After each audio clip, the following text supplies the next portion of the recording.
I just finished my countdown of the top 5 nicest celebrities I've ever worked with on a movie set, but I wanted to talk about one more person because this falls into a bit of a gray area. Nice person, that's not the gray area. I didn't work with him on set. I worked kind of adjacent to the movies he was working on at the time. I worked at the studio, but I did get to meet him during a production related event. So it doesn't count. I didn't work with him on set, but I did get to meet him and talk with him. And this is Adam Sandler. I worked for Revolution Studios. I worked for Naveed Maklaharji, who was a development executive.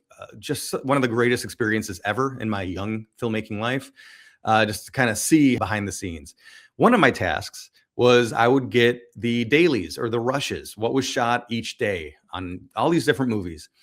They would come into the office and then I would go through that footage, the raw footage, and then pick the best takes from each setup so that the executives then could get a feel for what was going on set. Now, at this time, I think he had just finished Punch Drunk Love and was working on Anger Management. Those are both Revolution Studios films. And eventually we jump ahead and Anger Management finishes production.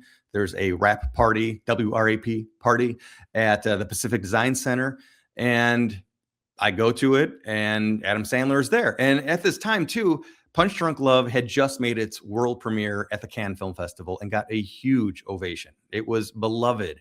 And this is the first time we'd seen Adam Sandler in anything other than Happy Gilmore and silly comedies like that. I happened to just have a moment where somehow Adam Sandler was not surrounded by people and he was chomping on a cigar. And I went up and I said, "Hey man, congratulations. I heard Cannes was great. And I hear you did really great in this movie." And he was like, "Oh, I don't know. And I don't know why I got this. Maybe it was the cigar, but I got this feeling like I was talking to an uncle or something like this, just a family friendly guy and just completely dismissive of his own work in that film. Jump many years later, he makes this movie Uncut Gems, which is phenomenal. If you haven't seen it, check it out. It's suspenseful. If you can't handle a suspenseful film, you might want to pass on it.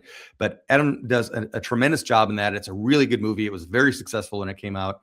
And he's talked at length about how he couldn't have made that movie if he hadn't learned so much on the set of Punch Drunk Love, just having that experience working with Paul Thomas Anderson. So it's kind of neat to see that, I did not work on Punch Drunk Love. I did not work on Anger Management, but I worked, adjacent to it. Anyway, so there's my bonus story on just the friendliest celebrities I've ever gotten to work with on sets, or in this case, kind of offset, but still within the studio system.